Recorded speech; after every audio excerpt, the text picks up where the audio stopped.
Am I the a-hole for divorcing my wife after she refused to help me financially in difficult times? I, 30 male, am divorcing my wife, 30 female of 4 years because she did not help me financially when I needed it. I work in a very niche industry, and last year or so has been really difficult due to market conditions. Many of my colleagues got laid off, and so was I. At the time, I had newly refurbished our home, so I was in debt. My wife also works, but she earned less than me back then. I went to her and asked if she can help me while I search for work. I proposed that we should sell some of the gold that was given to us at the wedding. We live in Turkey, and there is a tradition of giving gold to newlyweds to help them financially. These are meant to be used during difficult times. She rejected the idea and said, "I do not want to sell my golds." I tried to reason with her by saying that closing the debt would greatly help us to have a more stable financials. She refused and told me to sort it out myself somehow. I asked her to at least use some of her savings and I can pay it back. Context here is that I let her save most of her earnings while paying most of the things myself due to women being vulnerable to financial changes more than men here. I wanted her to build her own savings and made sure to help her with a retirement account as well. I asked her to give me some of her savings for that, and I can pay her back once I sort myself out. She refused that too. This period has been extremely difficult for me. I fell into depression and contemplated my choices in life. Funny thing is, everything was going great before this, and I thought we would stay together through thick and thin. My older sister helped me to pay the monthly installments during that time. God bless her soul. At the beginning of this year, I found a great job in the same industry and I'm thriving now. I could not look at my wife in the same way after what happened and started divorce talks with a lawyer friend of mine. Last month, I let her know my decision and she was served with divorce papers soon after. For her, apparently, it was an unexpected thing, and she was shocked. She tried to talk me out of it, but I was firm in my decision. Families tend to be involved with each other here, and that was the case for us too. She put families in between as mediators, but I do not want to be married to someone who will not help me during difficult times, especially when I was considering their financial well-being. Most of my family supports my decision, though they would like me to reconsider it if possible. I know every other thing is without a problem, but I cannot get over what happened. Am I the a-hole? Now for the top comments. Not the a-hole. After marriage, there is only we. We have his income at our income, and we choose to spend them like this. In your case, to build the wife's savings. But when we, that is the unit that is the family of two, gets a lower income, then we need to decide how we are solving it together. She refused that, so she opted out of belonging to a family unit together with OP. The divorce is a logical conclusion of what she already chose to do. Why was the wife so shocked? Is she playing denial game? Not really. It's because she expected him to man up and deal with the situation himself. This has been argued about for years. Women ask why men don't talk to them about their problems. Men say because when they did, they got little to no support and even belittled. The only difference is in this case, the man ended the relationship after realizing he was on his own. So I imagine most of the people in OP's life think he's overreacting by leaving. If this post was in a different subreddit, comments would unfortunately be less supportive. They'd be telling OP his wife isn't his mother, calling him weak and or other something similar. Bingo. I am married and my wife is not like this. But I have married male friends. They tried to open and communicate or hit a rough patch, and their wives were either not supportive or look at them as less after a struggle. And I am African American, and it's 10 times worse in our community. A lot of men feel we were lied to. A lot of talk about women wanting to be equal partners and all that. But if the man loses his job or stumbles, all that stuff goes out the window. Next story. Am I the a-hole for not wanting to reconnect with my family who disowned me 22 years ago? Super long story that happened 22 years ago. I'm now a 41 male. I'm one of 4 kids growing up in Adelaide, Australia. I have an older brother and 2 younger sisters. A couple of days after my 19th birthday, the daughter of a close family friend of ours who we considered like family accused me of SA during my birthday party. My family took her side of the story, and I was disowned and kicked out of the family house. I then had to move in with my aunt and her family, who lives in another city, Melbourne, 8 hours away, and had to rebuild my life from the ground up again. Fast forward 22 years later, I went and finished university, met my now wife, and now have a family of my own with 2 young kids, 10-year-old and 7-year-old. My aunt and her husband have been my rock throughout this whole time. They believed in me. It even helped me in those early years to get back on my feet. Even today, my family would be going over to their house on a weekly basis for family meals with her family. Fast forward to about 3 weeks ago in late March. My auntie called to tell me to come over as my father and siblings were at their house and they wanted to speak to me. I was reluctant, but my auntie strongly advised I come, as I want to hear what they now have to say. When I arrived at auntie's place, sure enough, there were my old family, siblings at all. They were just much older now, but it was definitely them. Cut the long story short and give you the gist of it. I asked them what they wanted. My father and siblings spent the next few minutes apologizing and explaining to me that they had just recently found out from the horse's mouth that the accusation was all false. They started crying, begging me for my forgiveness and hoping we could reconnect. When they had their turn to speak, I just calmly told them no and got up to leave. My older brother begged me to stay and try to work this out. He said we were a family. When I heard him say this, I just told them all, no, you're not. They're just strangers to me now. My real family were my aunt and her family. Her sons were my siblings. They were my best men/groomsmen at my wedding. I'd even changed my surname to my aunt's husband's surname. When my father heard this, he completely broke down. I didn't care. I thought I would be angry or something along those lines, but I wasn't. I felt nothing for these people. They were just strangers to me now. I didn't even ask about how the truth came out. I didn't want to know. I didn't care. I told them never to contact me again. They're dead to me, as I was to them all those years ago. At this point, everyone from my old family just broke down and cried. I know their tears were genuine, but again, I felt nothing for them. After this, I just left. My aunt has been checking in on me over the next few days to encourage me to forgive and forget. But I said I had nothing to forgive, as these people were strangers to me. She respected my decision. So am I the a-hole for not wanting to reconnect with my family? Not the a-hole. They didn't give you a chance and sent you out to the wolves. Can't let 2 decades go by and then say, yo, oops, water under the bridge, right? This is my basic impression too. It was 22 years, not 2 years. Why would the OP want to reopen these wounds after more than 2 decades? He's lived more of his life without them than with them. It would be a giant time suck, dealing with it all, and the payoff doesn't seem worth it. At this point, it would be like meeting strangers who insist on not having boundaries. After 22 years, they are strangers, not a family. Even 22 years back, they did not behave like a family. If I was accused of SA, my family would believe me unless they saw a solid proof, like a video, because we have a very good relationship and trust built over our whole life. I would try to give them a second chance, but that's me, not you. Not the a-hole, whatever your decision will be. Reminds me of another story that was posted last year in a similar vein. OP was disowned due to a false accusation, and the family wanted to reconnect after finding out it was a lie. I've always wondered, what does the victim get out of reconciliation? It's been years.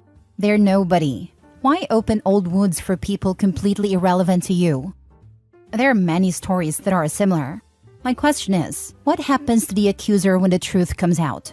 Everyone expects for the accused to forgive, but does the accuser ever given the same banishment/punishment as the person they accused? After 2 decades, the answer to your question is almost certainly no. A buddy of mine in university was falsely accused of the same. The accuser simply got a long-term academic probation as punishment. This was 15 years ago. I don't think a lot has changed in that time. I had a friend accused. Turns out he was in an entirely different state on the date she accused him of assaulting her. She just said, oopsie, and accused someone else. Not a damn thing happened to her, not even a slap on the wrist. Next story. Am I the a-hole for airing out my ex-wife's business when she tried to make me seem horrible? Okay, so I'm 30 male and my ex-wife Cindy, 34, share custody of our little girl Autumn, who is 6. We were together 8 years, married for 6, and been divorced for 2. This Wednesday just gone, I had Autumn at my house for the weekend. We were having dinner and watching some kids show I don't remember the name of. One of the characters basically was saying how you should always be kind and spread love and a lot of stuff. And she says that she wished mom was always kind because it upsets her when she isn't. I asked her when she is not kind and was she unkind to her, and she said no, she was unkind about people she cared about. I again asked who is she unkind about. Apparently, me, my family, her sister, and Autumn's school friends. She mentioned what she said and to who she'd heard her say it to, and I comforted her and said I'd try and help the situation. That night, I got in contact with the people Autumn mentioned. A lot of them had been friends of mine and Cindy during our relationship. I had noticed they talked to me less after we divorced, but I just assumed they picked a side or were closer with Cindy. A lot of them confirmed what Autumn had said. I was honestly crushed, because I hated that she was being horrible about me in front of my child, and the fact she was lying about me and the reason we got a divorce. To sum up, during our relationship, these are things Cindy did to me. She was very insecure and would go through my phone and work laptop constantly, deleting contacts, even family members and clients off of them. Changed my social media passwords and said I could only look at them on her phone with her.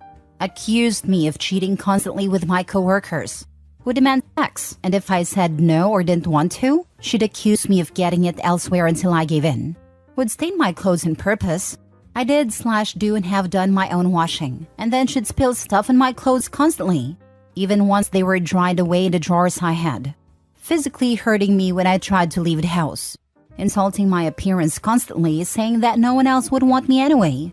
Telling me when Autumn was 2 that she wasn't mine, and showing me proof she'd cheated on me. Autumn is mine. We got a paternity test in a divorce. Telling me no one else would ever love me or want me because of a scar I have. Told me constantly that my family wished it was me that died instead of my brother. I had/have proof of all of this and showed my friends, the ones Autumn mentioned it more, and family. I was tempted to show hers too, but left it at that. I got back to her. She called me screaming and saying I had no right, and she was just venting to her friends. I said you were lying about me and making me sound like a horrible person in front of my daughter. She said that my friends already didn't like me, so why did I matter? And she deserved to be comforted when she was upset. I hung up on her. I'm seriously considering going for full custody or making it, so we don't have to see each other when I pick Autumn up. I want to limit contact as much as possible. I do feel bad now as I get it was private between us, but she didn't honor that, so why should I? Edit? I tried to get full custody at the time of divorcing Cindy. It was ruled that she wasn't a threat to her, and due to my bipolar, I wasn't fit for full custody. Which was ridiculous. I've been medicated since I was 21 and haven't had a mental health breakdown since then. Even with all the stuff I was put through. I also appealed this decision and was met with the same result. I love my daughter and would die for her, and I'm trying to do my best by her. However, it's not an easy situation. At the moment, I make sure all my time with her is happy and full of love, laughter, and fun. I make sure she has everything she needs, and always will do. Now for the top comments. She made it other people's business when she spread lies about you. So no, it wasn't private business between you two anymore. What she did was slander. And if you telling people the truth upsets her, that's her own fault for lying in the first place. Even the fact she needed to lie to be comforted by those people tells you she's an a-hole. So good on you for clearing your name. And who cares what she thinks about it? Also, go for full custody as she's poisoning your daughter against you, which is not good for you as it goes on longer. Thank you. I will be contacting a lawyer ASAP. I'm hoping with my proof of how she is, I can get full custody with visitation, as I wouldn't want to cut her out completely as I know Autumn loves her mom. But I know she'd be safer and happier with me. Not only was it slander, because she said it in front of your daughter, it was parental alienation. Good luck. Sounds like abuse or DV. Is your daughter safe? I'm so sorry you had to go through that. Not a-hole. You didn't deserve what she did to you. You were already very gracious to wait so long to tell people what an abuser she was. Yes, she's safe. Cindy wouldn't hurt her. She just used her as a tool to hurt me. The only thing I can say about her parenting is she's a lazy parent, unhealthy food and unclean house, and nothing to mentally stimulate Autumn. She basically just leaves her to her own devices when she's there. I am going to try for full custody again as is not how I want my child raised. Last story. Am I the a-hole for cutting off my parents because they can't accept the fact I've moved on from my ex so quickly? Hello everyone, I will try to keep this as short as possible, but for some context, I 27 male broke up with my ex because she had an affair 4 to 5 days ago now. I didn't spread bad word about her, I just blocked her everywhere and left a nice note for her. Yesterday, I decided to hang out with someone I met online, which led to me posting a pic on my private story with her.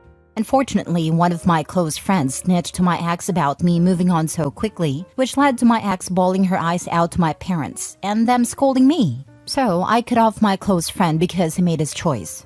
In the past few days, I've lost a 7-year relationship and a 10-year friendship with a man who guided me when I came to the UK for university. But to be honest, I felt nothing. No sorrow, just regret with my choices.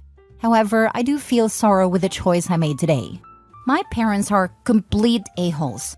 When I ghosted my ex and left without a trace, my ex went to them and started bawling her eyes out. And they scolded me for not hearing out her perspective, which honestly made me chuckle, because what perspective is there? When my friend snitched to my ex telling her that I hanged out with a girl, she once again bawled her eyes out and they scolded me for moving on so quickly. I honestly don't understand why they love her so much but hate me. So I finally had enough and decided to message them telling them I want nothing to do with them and I will block them.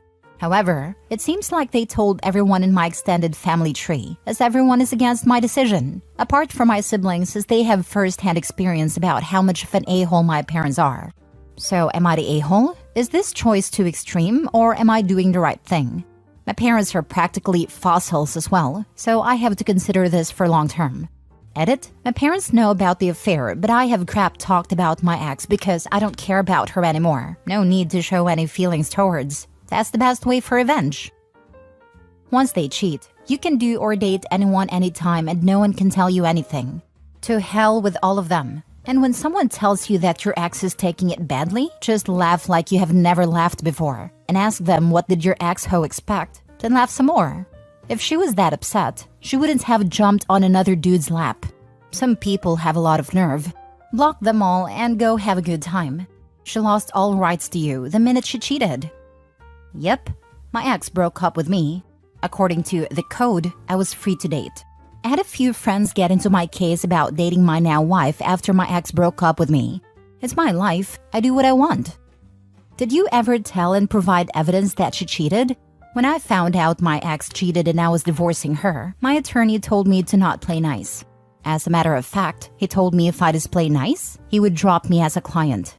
Ex told so many lies, including that we were divorcing because I repeatedly beat her, ate her, basically every triggering thing in the book. She also threatened to and then did injure herself, then called the police and have me arrested. When the police showed up to arrest me, I was able to talk to them and show them our text history. They didn't arrest me, but said they were doing a report and submit it, and to expect a call from detectives. I lost a lot of friends and eventually my sisters, because I didn't respond to her accusations. When my attorney finally said those magic words, blow up her world, I did. I forwarded her texts, photos, a copy of the false police report, a copy of the video where she was in bed with her affair partner talking smack about me, etc. Her parents, who repeatedly threatened to remove my existence from this earth, showed up at my door along with my ex's younger sister. They cried as they apologized for what they said and that they believed what she had said. Her dad told me he had disowned her and had thrown her out of his home, and her younger sister told me she refused to let my ex stay with her. Many friends who abandoned me because of what she said apologized, and I still blocked them because they obviously weren't really my friends ever. The ones who stood by me because they did know me and really were my friends, I still have today. Give all these people the information, the knowledge you have about what she has done, and let them figure out what they would have done. Then and only then block them, because they definitely do not have your best interests at heart. Am I the a-hole for going home when my wife didn't let me into the delivery room? My male 28 wife, female 29, gave birth a few days ago.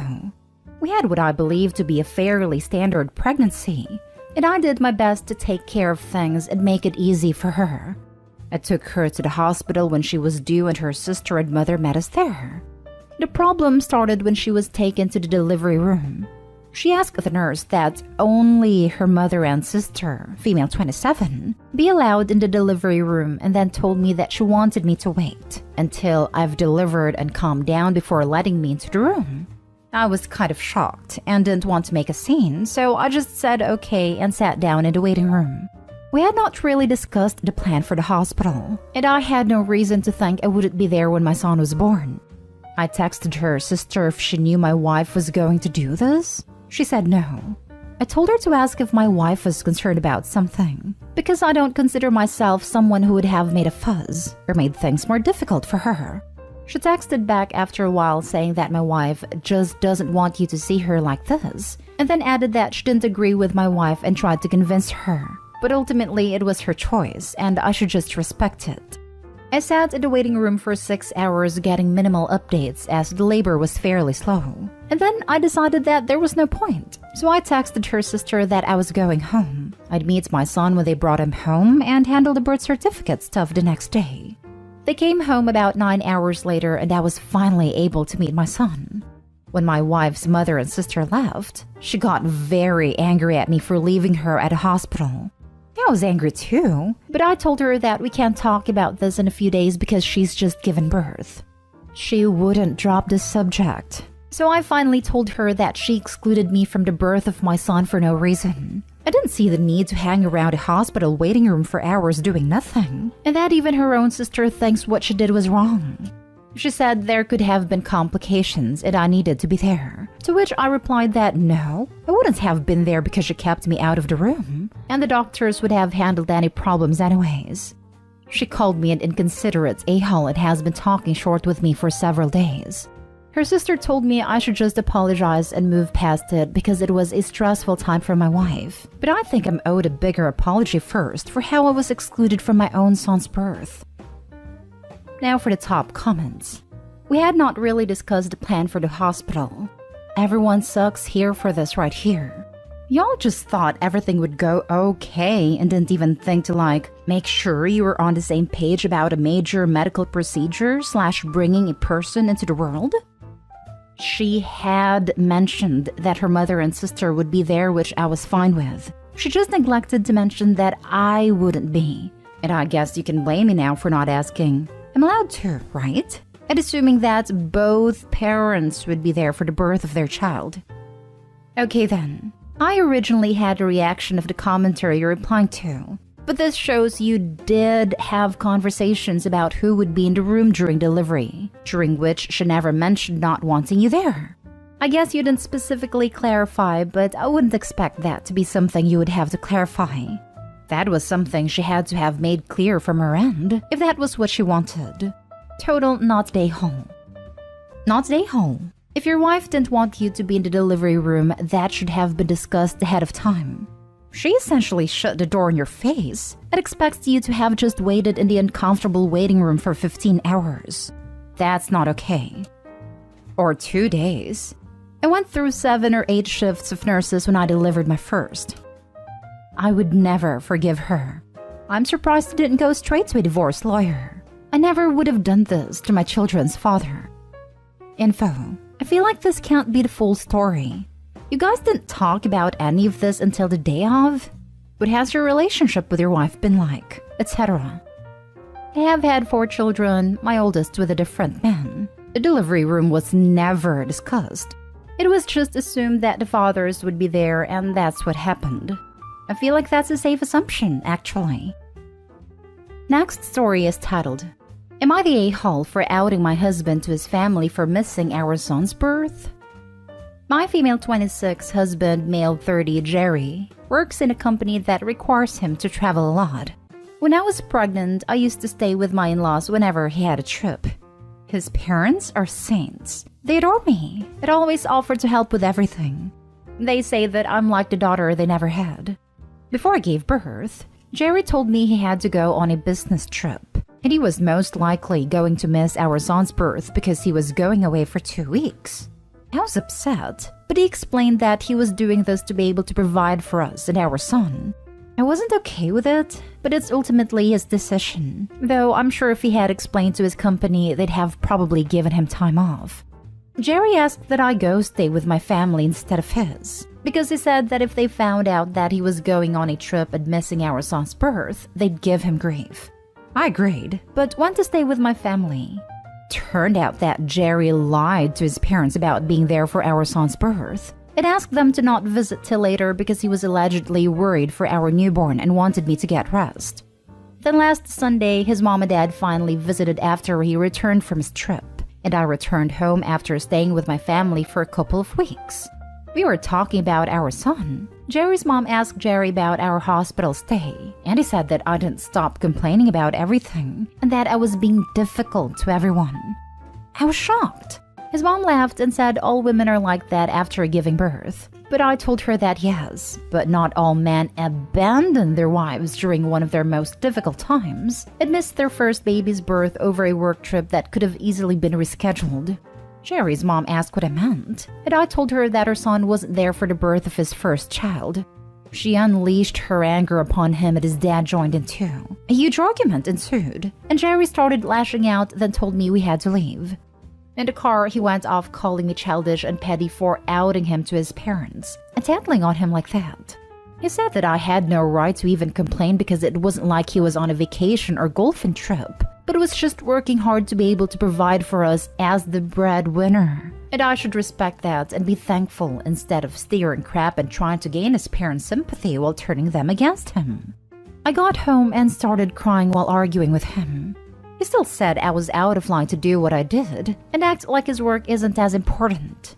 We stopped talking after that, and from what I understand, his parents are still pretty much upset with him and he's saying that I'm the reason why he's being harassed by them. I think that I went too far by telling them. Am I the a-hole? Not the a-hole. So he was okay throwing you under the bus and saying you were being difficult, then expected you to just go along with his lie? He could have easily said, it was such a whirl I can't really remember. And at least then he wouldn't have thrown you under the bus. Exactly. If it kept his trap hole shut, it wouldn't have become worse than it already was with him missing the birth of his first child. If I would have even thought about how I'd be turned to ashes by my family and their mother's family. I genuinely don't know how the marriage could be salvaged after that many layered betrayals.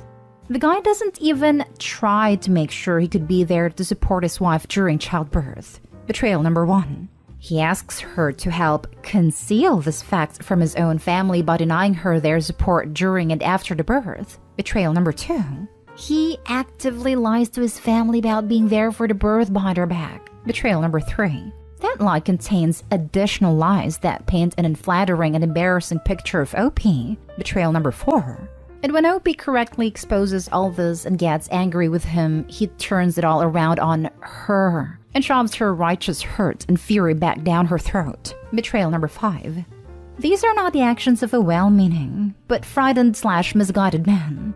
This is the behavior of a man who feels entitled to do whatever he wants, no matter how selfish or dishonest, and still be praised and obeyed. That's a core character flaw and not one that OP can fix. You're completely right.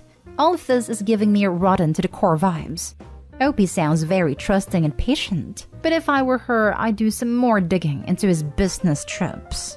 Even if he didn't personally care about being there for the birth, he knew what a big deal it was to OP and his family. Yet it seems like he didn't even raise the issue with his company. Highly suspicious. Not today, Hall. What else is he going to miss because he is providing for his family? Worst part is that he was making it out like you were in pain in the butt in the hospital. That was an a-hole move. For me, that would make me reconsider being married to him. Next story. Am I the a-hole for refusing to roll my sleeves up per my father-in-law's request? So I'm gonna preface this by saying that I, male 32, was an addict for 6 years. I got clean and no longer use. However, I do have scars all over both of my arms from using. And although I tend to cover up due to shame and insecurity, I finally made peace with my past. I met my now wife and have been clean for 4 years now. Her family are decent folks, except her dad can be a bit hostile towards me, but he always says he's just trying to make sure his daughter is treated well. We both have this tension between us that never seems to fade. I recently found out that my wife is pregnant, We were both overjoyed and excited to tell everybody, starting with my in-laws. We visited some days ago and broke the news to everyone. My father-in-law started side-eyeing me for a bit and sitting there while everyone was congratulating us. My wife asked her dad if he was okay, and he just got up from his seat and walked up to me and said that he wanted me to roll my sleeves up so he could take a look at my arms. I looked at him in utter confusion, and he bluntly said, "You got a baby on the way. I want to make sure my daughter is making the right decision and you're not using again." I got mad and we began exchanging words. I refused to show him my arms and told him off. My mother-in-law asked me to do it because I have nothing to hide, yet I refused because it felt beyond disrespectful. More family got involved, telling me to just do it to ease my father-in-law's mind a bit, but I got up and told my wife we needed to leave. We left and my wife blew up at me in the car saying I just created unnecessary drama and conflict and made her dad suspect that I'm back to using by refusing to let him take a look at my arms. I argued that his request was insulting and made it seem like my word doesn't deserve to be trusted. She said I could have just rolled my sleeves up for a minute and be done with it, instead of making a scene and getting her dad upset. I didn't know how to respond, so I kept my mouth shut. We got home and she kept avoiding me while blaming me for messing up her joy. Part of me says that I was stupid for not complying and doing what my father-in-law wanted, while another part insists that his request was demeaning and downright insulting to me and my struggle as a former addict. But I'm conflicted in how I handled this. Did I overreact? Now for the comments. Not stay home. You didn't give your in-law any reason for him to be thinking that you were using again. It was just him being an a-hole, and would reconsider your relationship with your wife as well. Exactly. Why didn't she shut her father down immediately? I think it's because she may think that her father had a right to do so. Not stay home. You did not overreact at all. What your father-in-law did was completely demeaning, rude, and unnecessary. He created the unnecessary drama by not asking but demanding something of you that already has a lot of shame and insecurity attached to it in front of everyone. Sounds like they all, including your wife, need to be educated in why comments and demands like those can hinder an addict. I agree, not stay home. Father-in-law could have asked him privately about it if he was so concerned, and everyone kept putting pressure on Opie to comply with his demand. But his wife's reaction surprised me the most. Like, shouldn't she be more knowledgeable and sympathetic to her husband's past struggles? Her saying Opie ruined her joy instead of our joy, since, Opie's also going to be a parent, it's such a my day vibe. Now for the last story. Am I the a-hole for telling my daughter the truth of how I felt about being pregnant? And do I have no photos of me pregnant with her? My 52 female daughter, 28 female, is expecting her first child with her husband in June.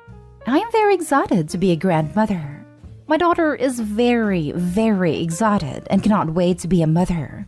She already has the nursery all picked out, started buying clothes, getting toiletries such as nappies and wipes organized. It works.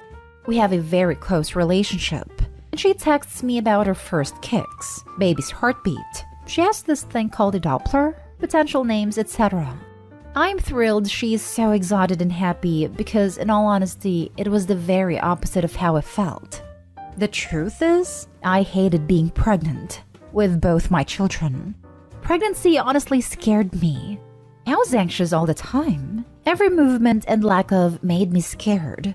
I hated the feeling of being so heavy and limited in movement, on top of all the normal pregnancy symptoms of fatigue, nausea, swollen ankles, hemorrhoids, sore back and feet, etc. And then don't get me started on the childbirth, which was next level. Don't get me wrong, I was very excited to become a mom and I love both my children. They are my absolute world. I just didn't like the process to get there.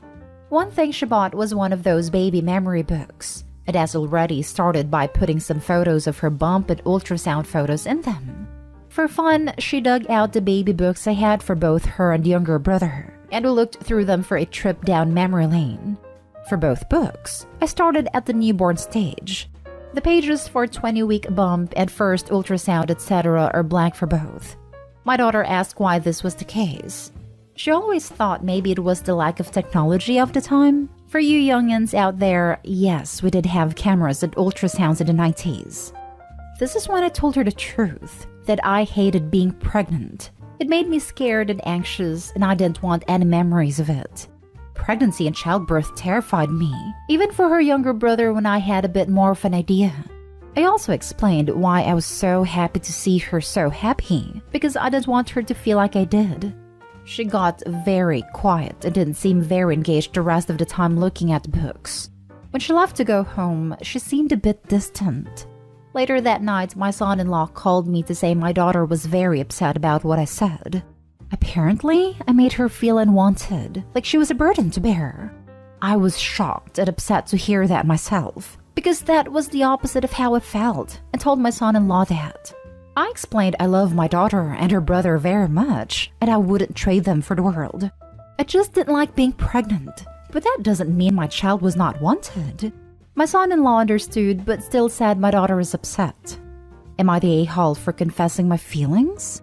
I feel very guilty, and the last thing I wanted to do was stress my pregnant daughter out, a time when stress and feeling upset needs to be kept to a minimum.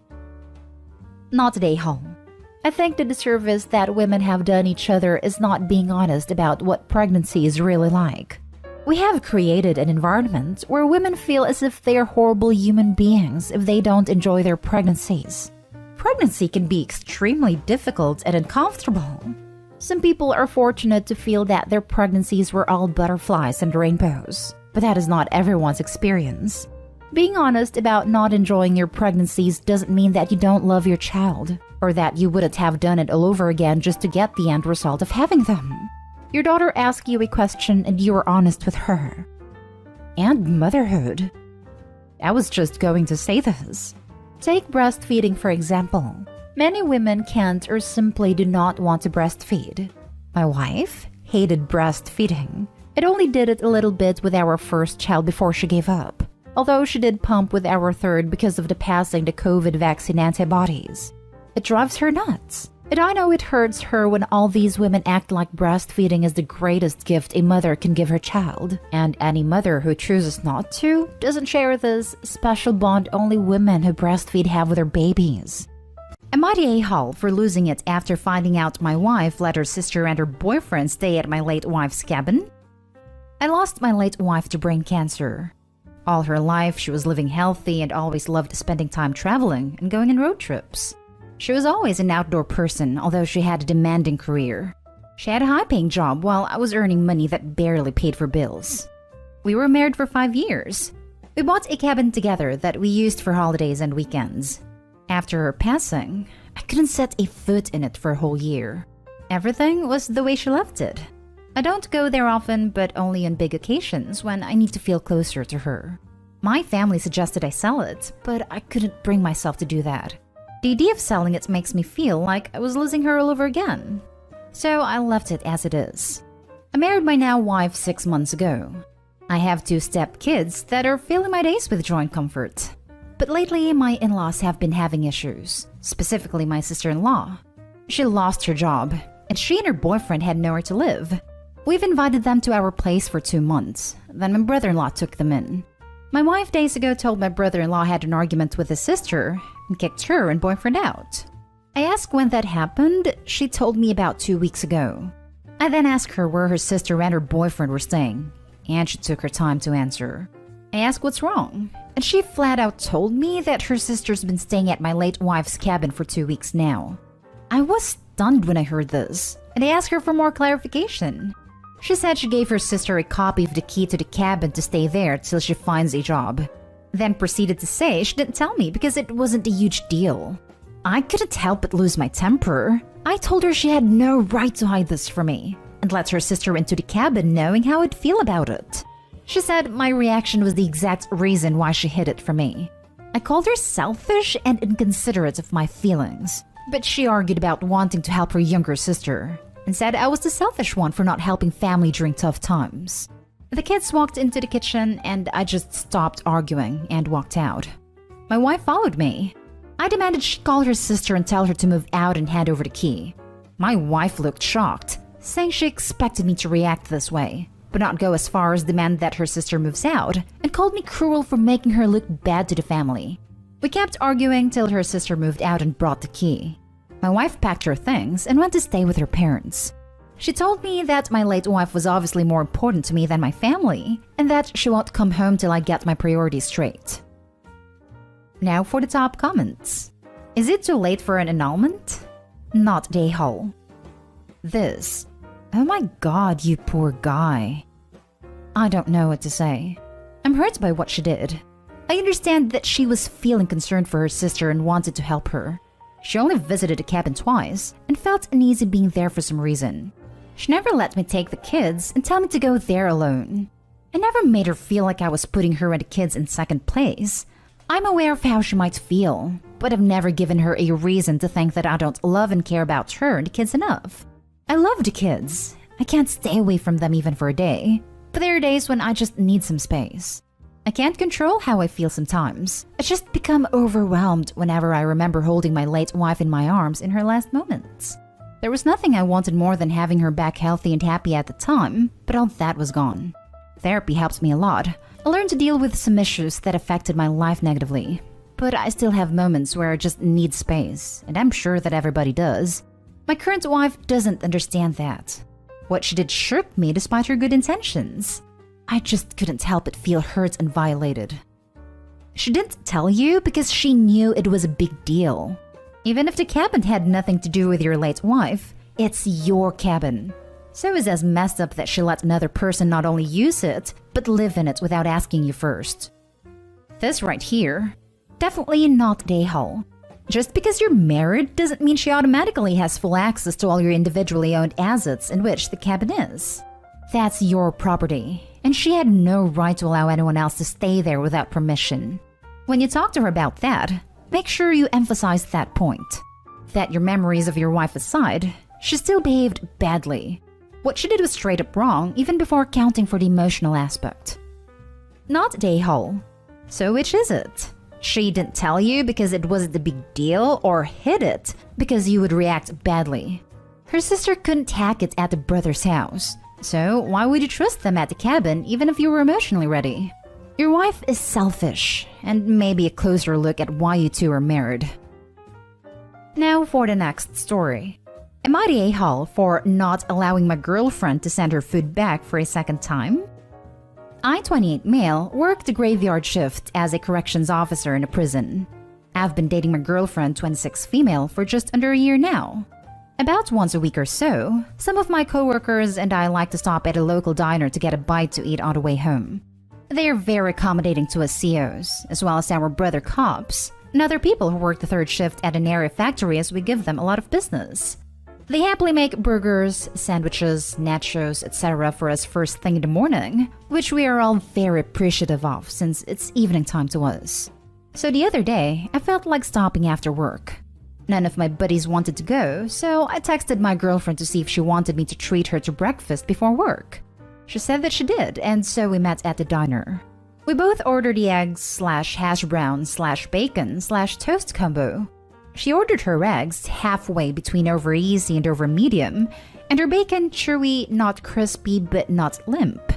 When the food came, she decided that her eggs were too close to medium.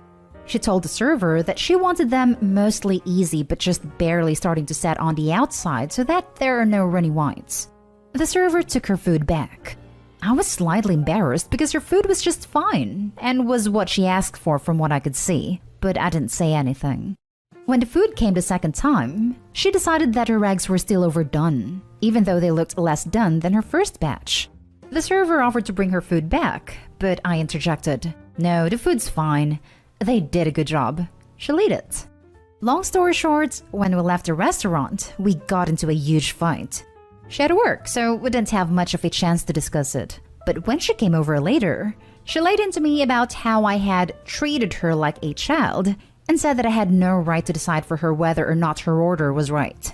She then accused me of caring more about the server than her and implied that I wanted to have an affair with her, which is crazy since she's at least 40 and I'm pretty sure married with kids. I shot back that she was being way too demanding, that it was embarrassing since I was a regular there, that they did a perfectly good job with her food, It wasn't as if she'd asked for over easy and they gave her scrambled, that it wasn't fair for the restaurant to lose money over her being so picky, etc. The way I see it, if you were going to ask someone else to cook your food, you have to give them at least a little leeway. But I can kind of understand what she meant when she said that I had treated her like a child. Am I the a-hole? Not the a-hole. And if she's that picky about her eggs, she shouldn't order them. It's very annoying to restaurant staff. Not the a-hole. I agree. I like my omelets a certain way and can't find anywhere that makes it that way. I don't order omelets unless at my hometown diner. She's expecting too much from a vague description of what she wants.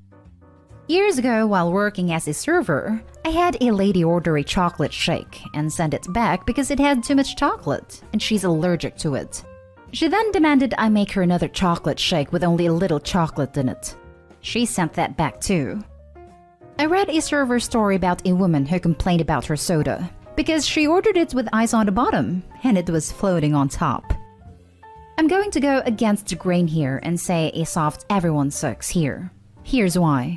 Dude, I was embarrassed for you. What the heck is not crispy but not limp bacon? I totally get why you were uncomfortable with her demands. I was frustrated for the poor server and the cook. So she gets to be an a-hole in this situation, albeit not a huge one because she clearly has very particular feelings about her food. Maybe she needs to recalibrate her expectations of this sort of establishment? Or find a better way to communicate what she expects. Which brings me to you. I am going to give you a soft a-hole, too, because you did patronize her. Instead of cutting her off and overruling her, you should have just been honest. You could have said something like, "Babe, please, I'm a regular here and I really like these people. I feel like you're being too demanding and I'm embarrassed. I'm worried about it being awkward next time I visit." Something along those lines. Instead, you spoke over her and embarrassed her. A lose-lose situation. It's a little worrying that she went to the affair scenario. She sounds very anxious. Maybe there's something else on her mind? All in all, OP, this is hopefully just a learning experience for you both, and you enjoy many happy breakfasts together. Not a-hole. She was treated like a child because of the way she was acting. I'd have been embarrassed too even if I wasn't a regular there. And then she randomly accuses you of wanting an affair. This is such odd behavior. Does she think it's normal to be that specific in restaurants? It's like something out of When Harry Met Sally. Next story is titled, Am I the a-hole for not canceling my plans when my boyfriend got sick? My boyfriend of 7 months texted me during the week to say that he was sick. Right away I went to the store and got him a bunch of stuff, cooked him a homemade meal, went to his place, and did my best to make him feel better. The next morning, he asked what I was doing that day, and I said I had my senior night. I'm graduating the semester. It's been planned for months, and I've already made commitments to people going, reservations, and paid for certain things. He was upset and said that he would do anything for me, but I wouldn't even take care of him when he was sick, and that made him worried about the future. I feel that this is unfair.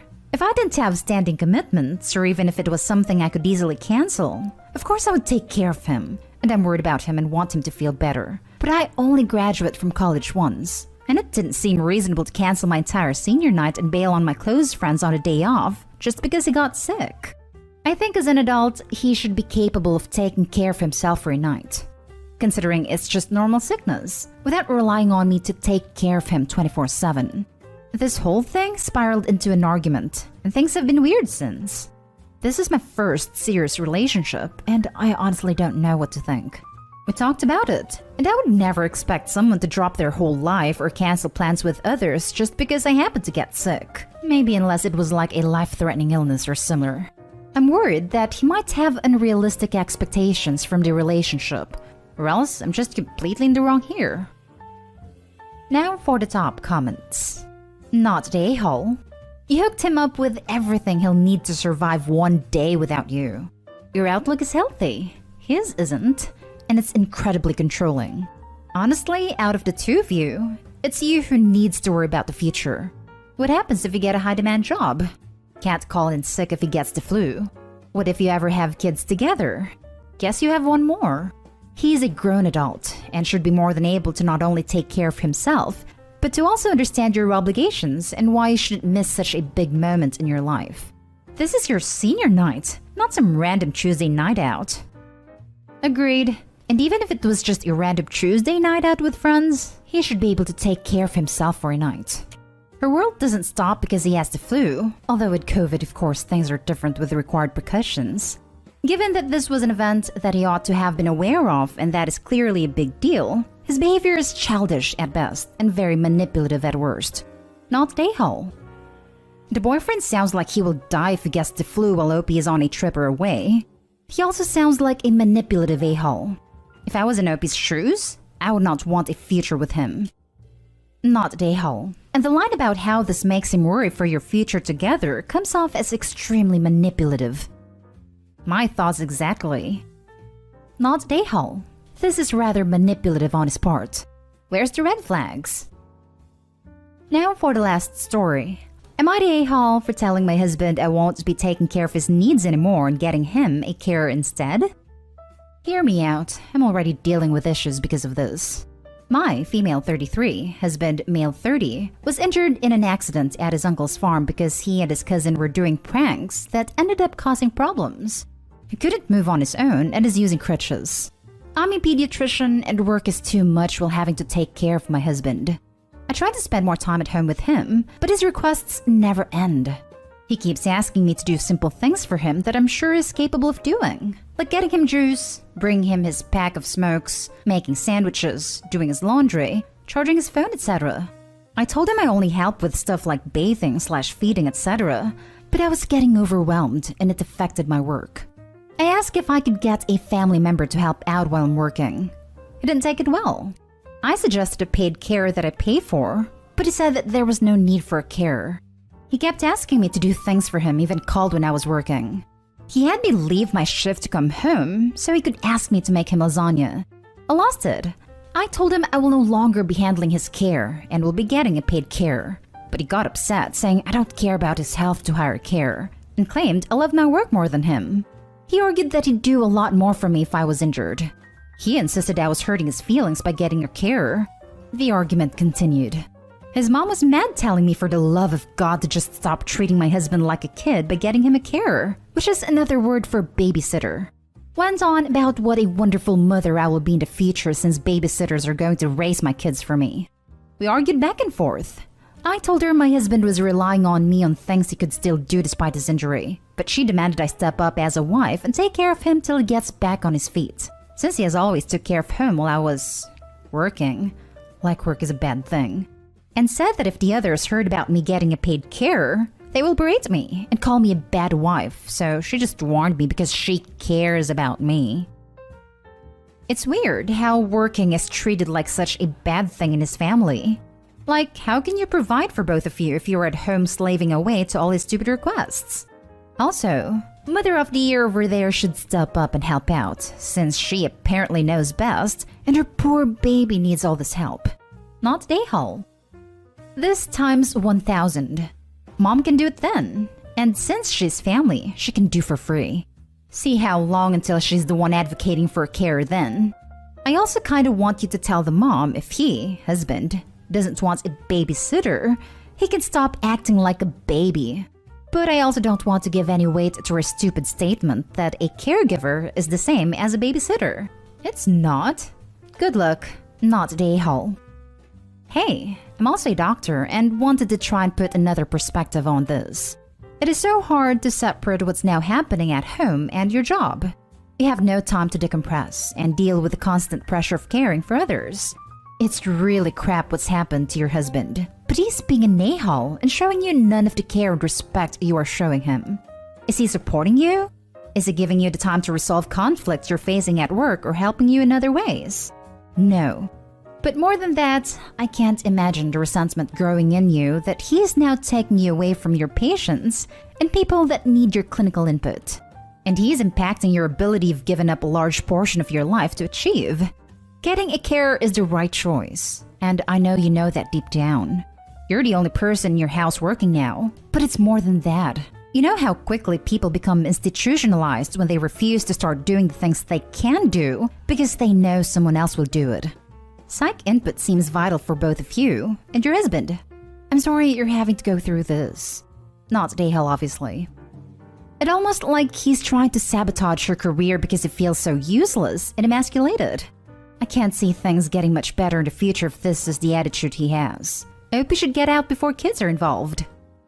Red flags. Not the a-hole. Am I the a-hole for cutting off my wife from assets? Technically, my wife and I are still married. We have been separated for almost a year, but neither of us has filed for divorce yet.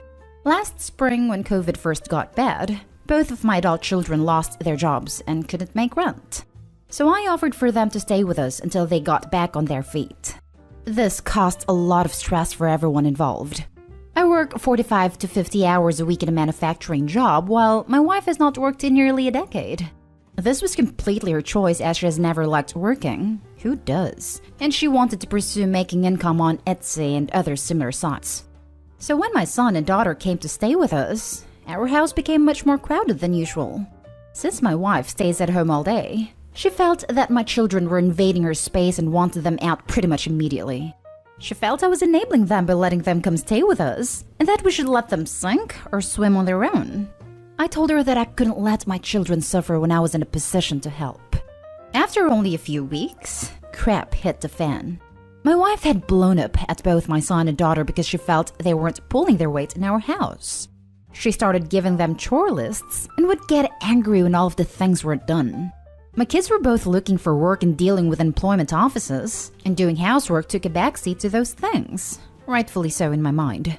I came home from work one day to my wife screaming like a banshee at my son. When I walked in, my wife immediately turned her ire on me and told me that if I didn't kick my kids out right away, then she was leaving. So I told her my kids were staying, and she packed her stuff and called her sister to pick her up. Wife also doesn't drive. Since then, we have barely spoken. She won't answer my calls and will respond to pretty much every text with, "Unless your kids are gone, we have nothing to talk about." Mind you, my daughter moved out during the winter after finding a new job, and my son has been working part-time for 6 months while looking for full-time work and saving money to move out. My wife didn't even tell me when her dad passed away earlier this year. I had to find out on Facebook. When I tried to call her, she wouldn't answer and ignored all my texts too. Since it has become painfully obvious to me that this relationship is over, I decided to finally file for divorce. However, as soon as my wife was served the papers, she flipped out on me. She is pissed that I cut off her access to our shared checking account, and pissed that she will no longer have access to health insurance through my employer. She has called me Nahal more times than I can count, and her siblings have joined the choir on that refrain now too. I do feel bad that this is going to make her life more difficult, but I no longer feel it is my obligation to provide for her when she clearly wants nothing to do with me. Now for the top comments. Not Dayhall. She left you. It makes sense that she stops benefiting from your income when she makes the choice to remove you from her life.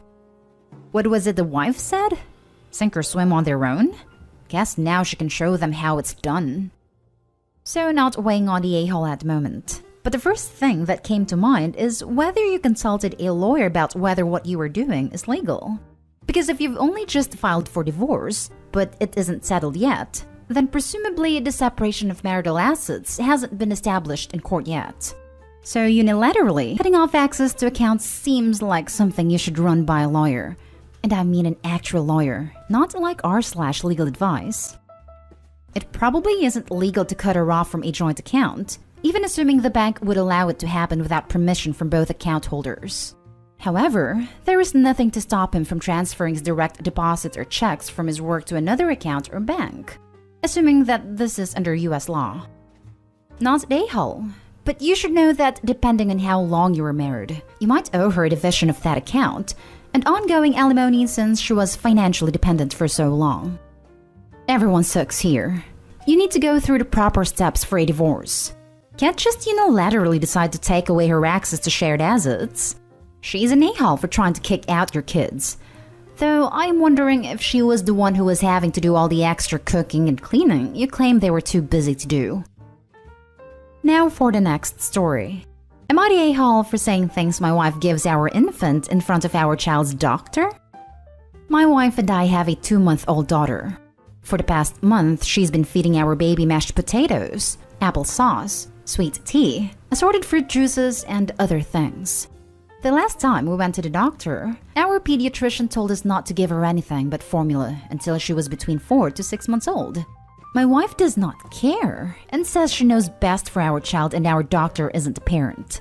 Our daughter is always constipated and screams for hours at night that my wife says is colic. I've asked her numerous times to stop feeding our infant table food and go back to giving her formula. She's only feeding her 1 or 2 bottles of formula while I'm at work. The other morning, she was cooking scrambled eggs and oatmeal, and I was off work, so I started to make our daughter a bottle and feed her. And she stopped me and told me not to fill her up with that, and she wanted her to eat her oatmeal first. I fed her the bottle anyway after a huge argument. Well, baby had a doctor's appointment, and my wife was talking about colic and screaming fits, and when the doctor asked what she was feeding her, she only said formula, nothing else. I was angry because she lied and told the pediatrician every single thing that she had been giving her, and the doctor strongly recommended her to stop, and that she was causing stomach upset, and more than likely the reason for all her stomach issues. Instead of being apologetic for this, my wife is mad at me and told me I ratted her out to the doctor, and that she doesn't have to listen to her, and that is only a recommendation, and that I made her look like a bad parent. I tell her what a selfish little twat she was being, and now she wants me to go stay with my parents until she forgives me and asks me to come home. Am I the a-hole here? Maybe I shouldn't have flown mad at her and said some things I did. Maybe I should apologize to my wife. Not the a-hole. What your wife is doing to your daughter can cause long-term damage to her digestive system. Not giving her formula can also contribute to her losing weight and not growing. I would suggest you talk to your pediatrician away from your wife for her to get a full picture. It's abuse. Edit. Because this is at the top, OP, I urge you to supervise every feeding. Your daughter can choke to death having food. She's not ready for anything but milk. This is extremely serious. I would take your wife up on staying with your parents. Take the baby too, because your wife is being reckless and dangerous with her. She's not fit to parent her, and this is abuse. Full stop. If she lied to a doctor, what is she lying to you about? Not the a-hole. And although Opie was 100% correct to do what he did for his daughter's sake, now he has to worry what his wife will do when he's not aware/looking. This is bad news, because wife has decided to double down on her poor judgments by being angry with Opie. So she asks the doctor about the problem and then expects some magical cure when she lies about what she's feeding the baby? And also wants to reject the medical advice because she's what? An expert? Do what's right for your child based on the advice of doctors. Your wife sounds way off base on this one. Not the a-hole. Added to add, your wife knows she's wrong. Saying you ratted her out is telling to me. Not sure why she's putting the health of your child at risk to be the obstinate parent. She lies about what she's feeding the baby. I can kind of see her messed up logic. She's sure that the doctor is wrong about feeding baby only formula. If she tells the truth, the doctor will tell her to stop feeding the baby adult food. If she lies, the doctor will have to find the real reason the baby is hurting. She's betting her child's life on her being right and the doctor being wrong. Not the a-hole. But something is going on with your wife. Your doctor is absolutely right your daughter can't digest the food she has been given. Not only can it cause damage, but your daughter is literally screaming in pain from trying to digest it. I'm not a psychologist, but I have had a baby before. The first months postpartum are very hard, and sometimes postpartum depression comes out in many ways. Paranoia, thinking everyone is out to get you and your baby, raged at feeling that anyone else knows more than you, and other strange thoughts.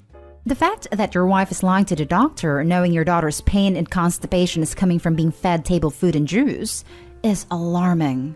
I would try and talk to her about why she thinks the food is better for the baby. Does she have something against formula? But I also think she needs someone to talk to and sort out her feelings to see if postpartum depression is something she's struggling with and how to help right away. Next story is titled, Am I the a-hole for telling my boyfriend it's his fault he got into an accident? My boyfriend is a very aggressive driver. Whenever we're on the road, he's always bragging about how he's able to outmaneuver the traffic ahead. And just how does he achieve this? By driving very radically. and cutting in front of other drivers, or swerving across 4 lanes at once without signaling, or taking random, unnecessary, bumpy shortcut roads that save 2 minutes at most. There's been so many close calls, especially at night, that I prefer to just shut my eyes and grip the door handle for most of the journey because his driving makes me so anxious. It's worth noting that he doesn't necessarily speed, so the close calls would have been minor scrapes due to him cutting in people's lanes if they had happened. So he's not putting our lives in danger, just a car at risk of some very avoidable fender benders. I've complained about it so many times, and he says that the way he drives is necessary because there's always crazy traffic, so it's either drive like that or crawl. So tonight, he was driving and there was some traffic as usual, but our turn was coming up on the right, so I expected him to just wait in the lane we were in. Instead, he swerved across a few lanes just to inch a little further and a little quicker and then swerved back into the lane we were supposed to be in to make the turn, all in the space of a few minutes. While doing this, another car bumped into him and chipped the paint on his car, but there was no dent. He was livid and blaming the driver, but the driver wasn't having it since he was clearly at fault. He expected me to back him up, but I didn't say a word the whole time because I was very irritated myself. I had told him to just be patient, but as usual, he didn't listen.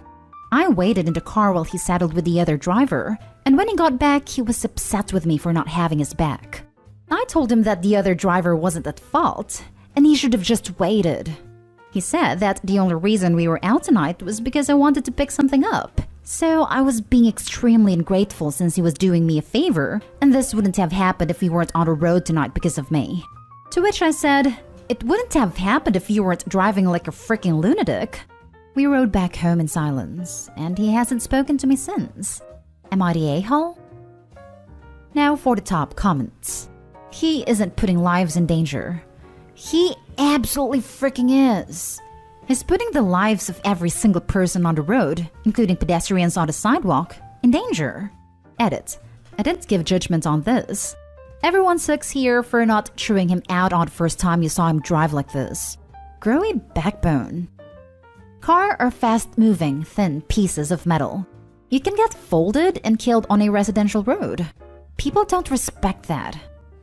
Info. You were still dating this guy, why exactly? Look at her post history. They've only been together 6 months, and already she seems to be constantly annoyed with him and is putting her in danger every time he drives. Just why? People need to stop dating people they don't like. Yeesh. Not the a-hole for not backing him. You're the a-hole for attempting to justify and minimize his dangerous and deadly actions. He will kill or severely injure another person or himself, destroying them and their families' lives. He doesn't need to exceed a speed limit to kill someone else, himself, or you. Someone will die eventually. It's just luck no one has yet. Fair enough. I guess I never considered the possibility of serious injury because I always thought you had to be speeding to crash. But I now understand the danger it poses to myself and other people. We'll definitely have a serious conversation with him. Now for the last story. Am I the a-hole for telling my girlfriend she isn't allowed to use my eggs because she wastes them? Hello. I will make this short. Me and my girlfriend, both 25, have been fighting over eggs recently. There is an egg crisis in my country. A lot of hens have died from a bird flu. This has made eggs a rarity in our local supermarket, and they are both hard to get by and more expensive. You're lucky if you are able to buy a packet of eggs before they run out. We eat a lot of egg in our household and share our finances, but I do all the grocery shopping now during the pandemic. My girlfriend only eats the egg yolk, puts it on her noodles, and throws away the egg whites. I like the whites and use them both in baking and in normal cooking. I keep telling her that I think it's unfair she throws away the whites, and I've asked her to at least save the whites in the fridge so that I can use it later. I get upset that she's wasting edible parts of a food that's hard to come by, and even if the egg crisis wasn't in action, I think she's being upsetting in the way she just throws away edible food like that. I told her that I will start to buy eggs from my own savings, and she won't be allowed to take from my egg box unless she saves the whites. She freaked out at me since she wants to use the egg yolks for her noodles. She says I'm being an a-hole and petty about this since it's just eggs. I don't know if she's right or not, Because yes, it's just eggs. But since it's just eggs, she could just as well not throw them away like that when it causes such a disturbance to our relationship. This is very upsetting to me. And I want to know if I'm overreacting and am being an a-hole for making her save the whites or not have any yolks. Not an a-hole. It's super weird that she refuses to just save the egg whites for you. Would it be a difficult thing at all? The answer definitely isn't both of you buying separate packs of eggs. Well, it might be the answer if it helps her realize they're hard to get. Also, if Opie regularly can't have any because the girlfriend has thrown out a bit of Opie is happy to use, then why should they keep missing out when they are the one buying the eggs? Not the a-hole. It's barely any extra effort for her to put the whites that she has already separated from the yolk into a bowl in the fridge for later use. She's literally already done the hardest part. It is very selfish and mind-boggling behavior on her end. The fact that there's a shortage of eggs just makes it worse. Not the a-hole. What is her reason for not putting the whites back in the fridge for you to use? You said you'd be okay with that. It would be just as easy for her to save them as it is to throw them away. She's being ridiculous about it. She says it's just egg and that I'm being childish. I think she doesn't want to put the whites in the fridge because it's easier to throw them in the sink.